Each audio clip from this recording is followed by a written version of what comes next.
नमस्कार दोस्तों, आज है डे 5। जो लोग नए हैं मैं इनको बता दूं कि हमने हाल ही में एक सीरीज स्टार्ट किया है, manifest anything in 100 days series.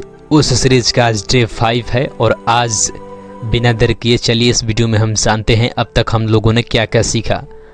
अब हम लोग जान चुके हैं लॉ ऑफ अट्रैक्शन के बारे में, हमने ग्रेटिट्यूड के बारे में भी सीखा है और हम लोग ये भी सीखे हैं कि कैसे हम यूनिवर्स से कम्युनिकेट कर सकते हैं, कैसे हम अपने डिजायर को एक्सप्रेस करते हैं। हमने डे 3 में सीखा द मैजिक फॉर्मूला के बारे में, हमने डे 4 में सीखा ब्लूप्रिंट टू आवर ड्रीम्स के बारे में और आज है day 5 the science behind visualisation. दोस्तों, पिछले कुछ दिनों से मैं आपको बोल रहा हूँ कि आप अपना गोल क्लियर रखिए, क्योंकि जितना ज़्यादा आप अपना विजन क्लियर रखोगे उतनी ही फोकस के साथ आप एक्शन ले पाओगे और जितना फोकस के साथ आप एक्शन लोगे उतनी ही जल्दी आप अपने गोल को मैनिफेस्ट कर पाओगे, आप उसे अचीव कर पाओगे।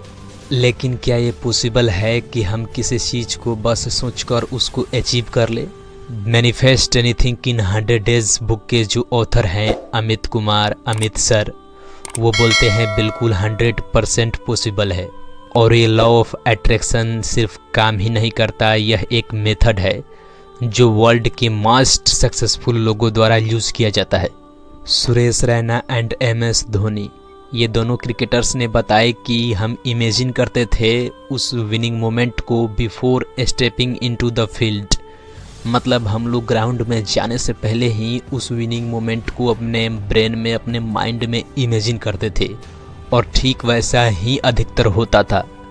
यही नहीं, एप्पल कंपनी के फाउंडर स्टीव जॉब्स और दुनिया के सबसे रईस इंसान एलन मस्क भी इस मेथड का यूज करते हैं। चलिए मान लेते हैं कि आपने कहा कि मेरा एक ड्रीम है कि मेरा एक खुद का बड़ा घर हो।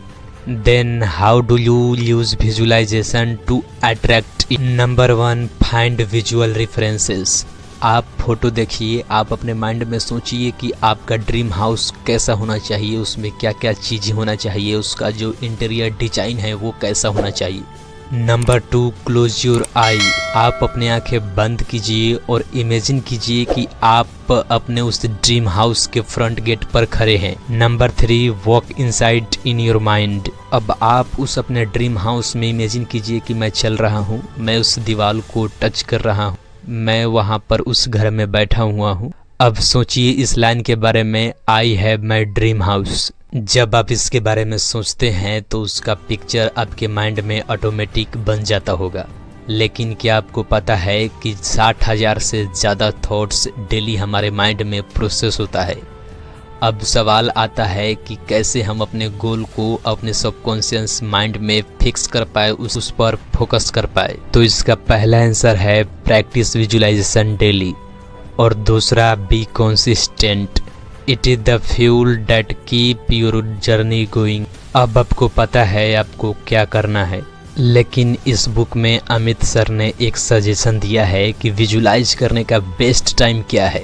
तो विजुअलाइज करने का बेस्ट टाइम है जैसे ही हम सुबह सुबह सोकर उठते हैं और रात को बिल्कुल सोने से पहले, क्योंकि ऐसा कहा जाता है कि उस समय हमारा सबकॉन्शियस माइंड ज़्यादा एक्टिवेट होता है। तो दोस्तों, आज था डे 5 और आज हमने सीखा द साइंस बिहाइंड विजुअलाइजेशन के बारे में। अगर आप भी इस manifest anything in 100 days journey का हिस्सा बनना चाहते हैं तो इस वीडियो को लाइक और चैनल को सब्सक्राइब जरूर कर दीजिए ताकि आप डे 6 मिस न कर पाए। मिलते हैं डे 6 वीडियो में, तब तक के लिए जय हिंद, जय भारत।